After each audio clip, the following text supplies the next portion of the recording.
আমরা প্রোগ্রামিং হচ্ছে দ্বিতীয় ক্লাসে আছে কাজ করব। তো সেখানে আসলে টোটালি যে কাজটুকু করব সেটা আগেই বলছি যে আমরা বেসিকের উপর ভিত্তি করে দুইটা কাজ করব, তার মধ্যে এটা হচ্ছে দ্বিতীয় কাজটা। তো সেখানে আমরা প্রোগ্রামিংয়ের যে বেসিক যে আলোচনা সেখানে আছি আমরা আসলে আজও।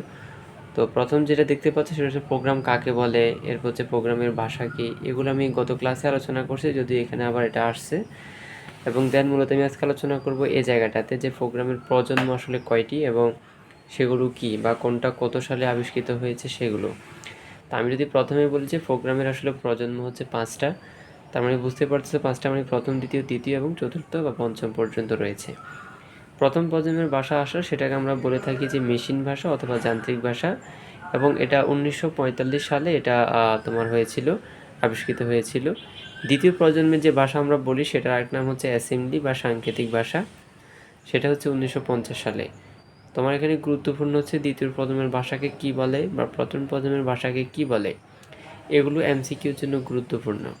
আর এই যে আমি প্রথম এবং দ্বিতীয় প্রজন্মের ভাষার কথা বলতেছি, দুই প্রজন্মের ভাষাই হচ্ছে লো লেভেল ল্যাঙ্গুয়েজ, অর্থাৎ নিম্ন স্তরের ভাষা।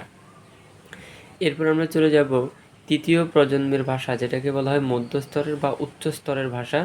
এটা 1960 সালে এটা আবিষ্কৃত হয়েছে।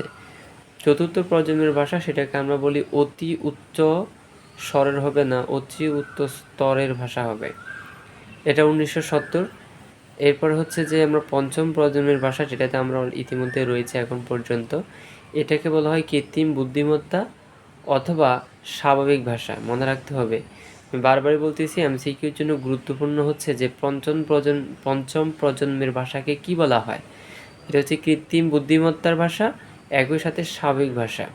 এখানে আমার কত সাল এটা গুরুত্বপূর্ণ নয়, ঠিক আছে। একই সাথে চতুর্থ প্রজন্মের ভাষাকে কি বলা হয় বা প্রথম প্রজন্মের ভাষাকে কি বলা হয়। এরপর আরও একটা জিনিস খেয়াল করলে দেখবা যে তৃতীয়, চতুর্থ এবং পঞ্চম প্রজন্মের যে ভাষা রয়েছে সেগুলোকে আমরা হাই লেভেল ল্যাঙ্গুয়েজ বলতেছি, ঠিক আছে। তাহলে এখানে এমসিকিউ যে ডাটাগুলো সেগুলো একটু খেয়াল করবা। আর তোমাদের যে পাঠ্য বই রয়েছে সেখানে এই বিষয়গুলো আরও ডিসক্রাইবলি আরও ভালোভাবে বিবরণ দেওয়া হয়েছে, সেগুলো একটু পড়বা। আমার এখানে ছোটো ছোটো এগুলো জাস্ট কি নোট, অর্থাৎ নোট আকারে সংক্ষিপ্ত করে লেখা, বাট বইতে এগুলো সুন্দর করে বর্ণনা করা আছে।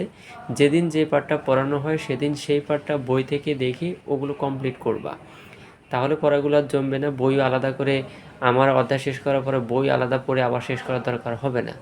আজকের আমার পাঠের সাথে রিলেটেড যে বইয়ের যে পড়াটুকু একই রকম, সেগুলো আজকে শেষ করে ফেলবে, তাতে করে পড়ার বোঝা যেটা সেটা কমে যাবে। এরপরে আসি অনুবাদক প্রোগ্রাম কি। এটা খুবই গুরুত্বপূর্ণ, তোমার ক্ষয় কয়ে বা এমসিকিউতে এই জায়গার কোশ্চেন হয়। আমার অনুবাদক প্রোগ্রামটা কি, অনুবাদক শুনে বুঝতে পারতেছে যে অনুবাদ করে, অর্থাৎ একটা ল্যাঙ্গুয়েজ থেকে অন্য একটা ল্যাঙ্গুয়েজে পরিণত করে। উৎস প্রোগ্রামকে বস্তু প্রোগ্রামে পরিণত করাকেই অনুবাদক প্রোগ্রাম বলে। উৎস প্রোগ্রাম বলতে বোঝাচ্ছে, সাপোজ আমি যদি কম্পিউটারের ভাষা বলি, কম্পিউটার চিনে আমার 0 এবং 1কে, কম্পিউটার চিনে 0 এবং 1, কিন্তু আমি লিখতেছি যে মাই নেম ইজ এটা, যে মাই নেম ইজ আদিব, তাহলে কম্পিউটার তো সেটা বুঝবে না। আমি লিখতেছি ফার্স্ট ব্র্যাকেট, কম্পিউটার তো ফার্স্ট ব্র্যাকেট চিনে না। বা আমি হচ্ছে যে প্লাস মাইনাস লিখতেছি, একটা গাণিতিক কাজ করব, সেখানে আমি সংখ্যা লিখতেছি, সমান চিহ্ন দিচ্ছি, এগুলো কিন্তু একটা কম্পিউটার বা একটা হচ্ছে ল্যাপটপ সে বুঝবে না। সে বোঝে কি, সে বোঝে হচ্ছে যে 0 1, সে এগুলো বোঝে। তাহলে আমি যে ভাষাটা লিখতেছি যে মাই নেম ইজ আদিব, বা আমি যে গাণিতিক কাজ করার সময় লিখলাম 2 + 5 = 7, এই যে আমি কথাগুলো লিখতেছি, সংখ্যা লিখতেছি, এগুলো হচ্ছে উৎস ভাষা, মানে যেটা আমি লিখতেছি। কিন্তু আমি যখন এটাকে কম্পিউটার ভাষায় পরিণত করতে চাইবো তখন সেক্ষেত্রে আমার অনুবাদের দরকার হবে। কারণ আমি যে লিখতেছি মাই নেম ইজ আদিব, এই যে আমার কথাটাকে, এটাকে কম্পিউটারের ভাষায়, অর্থাৎ কম্পিউটার কিন্তু মাই নেম ইজ আদিব সেটা চিনে না, সে জিনিস 0 এবং 1।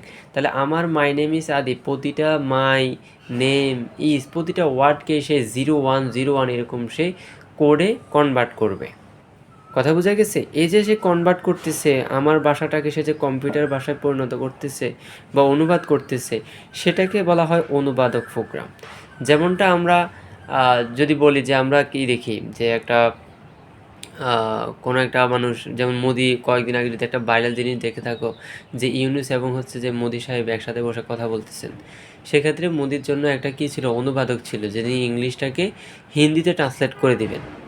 ঠিক আছে, তাহলে ইউনূস সাহেব যখন ইংলিশে কথা বলতেছেন তখন তার ভাষাটাকে ওই যে অনুবাদক যে একজন পিছনে বসেছিল মোদির, উনি কথাটাকে শুনছেন, শুনে উনি হিন্দিতে মোদিকে বলেছেন। তাহলে এটা হচ্ছে অনুবাদ করে দেওয়া। ঠিক কম্পিউটার ভাষাটা একই রকম, যে আমি একটা লাইন লিখেছি, একটা গাণিতিক লাইন লিখেছি, এটাকে সে কম্পিউটারে 01 ভাষাতে কনভার্ট করে দেবে। এটা হচ্ছে অনুবাদকের কাজ।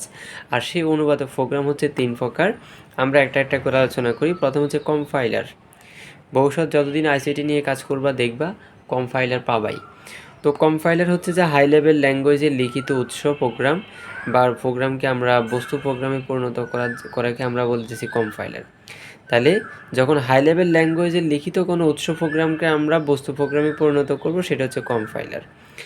অথবা ল্যাঙ্গুয়েজটা মানে আমরা কাকে বলে বিষয়টাকে অন্যভাবে বলতে পারি, সেটা এখানে দেওয়া হয়েছে, যে কোনো একভাবে লিখলেই হবে।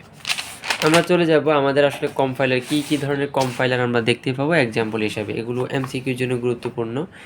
আমাদের কম্পাইলার এখানে রয়েছে টার্বোক, এরপর হচ্ছে তোমার বর্লিং, এরপরে কোড ব্লক ইউ, এরপর হচ্ছে দেপসি, কোডিং সি, এগুলো হচ্ছে আমাদের এক একটা কম্পাইলার এর এক্সাম্পল।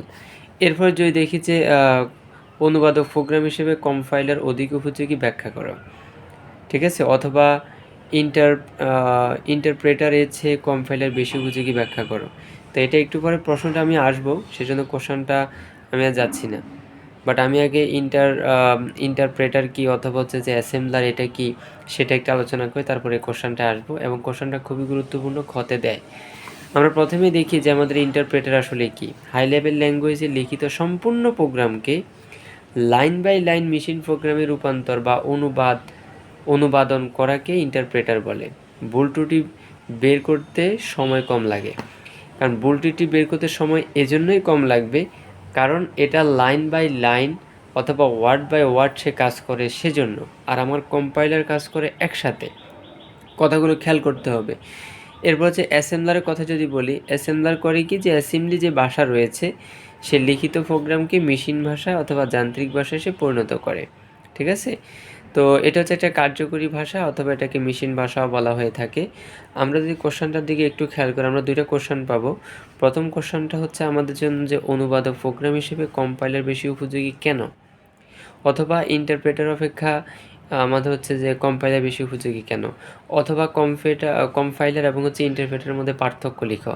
কোশ্চেনগুলো সিমিলারই, সংজ্ঞা লিখবো, এদের মধ্যে পার্থক্য কী সেটা দুই এক লাইনে বলে দেবো। তা আমি যদি প্রথমে এই কম্পাইলার বেশি উপযোগী কেন সেটা যদি বলি, তাহলে সেদিকে একটু খেয়াল করো। কম্পাইলার হচ্ছে উচ্চ স্তরের ভাষা উৎস প্রোগ্রামকে বস্তু প্রোগ্রামে সে অনুবাদ করে। তাহলে কম্পাইলার অনুবাদক প্রোগ্রাম হিসেবে অধিক উপযোগী কারণ হচ্ছে, দেখো আমি কারণ হিসেবে 4টা কথা বলে দিয়েছি। কি সম্পূর্ণ প্রোগ্রামকে একসাথে মেশিন ভাষায় রূপান্তর করে। আর আমার ইন্টারপ্রেটার কি করে, সে হচ্ছে লাইন বাই লাইন কাজ করে আর এটা সম্পূর্ণ করে দেয়। ঠিক আছে, কোনো ভুল ত্রুটি থাকলে জানিয়ে দেয়। খুবই সুন্দর কথা এটা, যে আমি একটা লাইনে করে ভুল করলাম, সে বলে দিবে যে আপনার ওই লাইনে ওই ওয়ার্ডে ভুল হয়েছে, বলে দিবে সুন্দর করে, আইডেন্টিফিক্যালি বলে দেয়। প্রয়োজনীয় সহায়ক ফাইল রূপান্তর করে, তুলনামূলক দ্রুতগতি সম্পন্ন। এজন্য এসব সুবিধার জন্য আমরা কম্পাইলারকে ইন্টারপ্রেটার অপেক্ষা বেশি উপযোগী বলে মনে করি। এরপরে আমি আর একটা কোশ্চেন এখানে সেট করেছি, সেটা হলো কম্পাইলার ও ইন্টারপ্রেটারের মধ্যে পার্থক্যটুকু কী। পার্থক্যটুকু হচ্ছে যে কম্পাইলার সম্পূর্ণ প্রোগ্রামকে একসাথে অনুবাদ করলেও ইন্টারপ্রেটার লাইন বাই লাইন করে। কম্পাইলার ভুল ত্রুটি ভুল ত্রুটি থাকলে জানিয়ে দেয়, কিন্তু ইন্টারপ্রেটার প্রতিটি লাইনের ভুল প্রদর্শন করে অনুবাদ কাজ বন্ধ করে দেয়। অর্থাৎ আমার যেরকম কম্পাইলার একসাথে কাজ করে ভুল ধরিয়ে দেয়, কিন্তু কম্পাইলার লাইন বাই লাইন ভুল কাজ করতে গিয়ে ভুলগুলো যখন ধরে, একটা লাইনে যখন ভুল হয়েছে সে এই লাইনের ভুল সংশোধন না করে পরবর্তী লাইনে যায় না। সুতরাং এখানে এই কাজটা কিন্তু অবশ্যই জটিল, ঠিক না? এই জন্যই আসলে কম্পাইলার বেশি উপযোগী। এরপর যদি আসে যে কম্পাইলার ডিবাগিং ও টেস্টিংয়ের ক্ষেত্রে ধীরগতি সম্পন্ন এবং ইন্টারপ্রেটার এই ক্ষেত্রে দ্রুতগতি সম্পন্ন। এটা হচ্ছে ভালো, অর্থাৎ আমার ইন্টারপ্রেটার একটা ভালো দিকও পেলাম, সুবিধা আর কি। এটা কম্পাইলার দ্রুতগতির হলেও আমার ইন্টারপ্রেটার ধীরগতি সম্পন্ন। কেন? কারণ এটা হচ্ছে যে লাইন বাই লাইন কাজ করে, এটা একসাথে কাজ করে। তো কোশ্চেন এরকম আরও পাবা।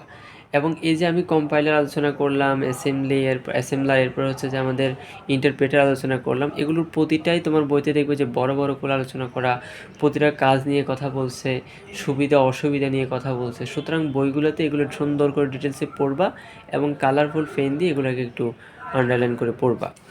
এরপর আসো অ্যালগোরিদম কি এর নিয়ম। প্রোগ্রামে লিখিত ধাপসমূহকে অ্যালগোরিদম বলে। মানে অ্যালগোরিদমটা কি? অ্যালগোরিদম হচ্ছে যে একটা ধারাবাহিক প্রসেস, যে আমি যখন একটা কাজ করব তখন আমি কি করব।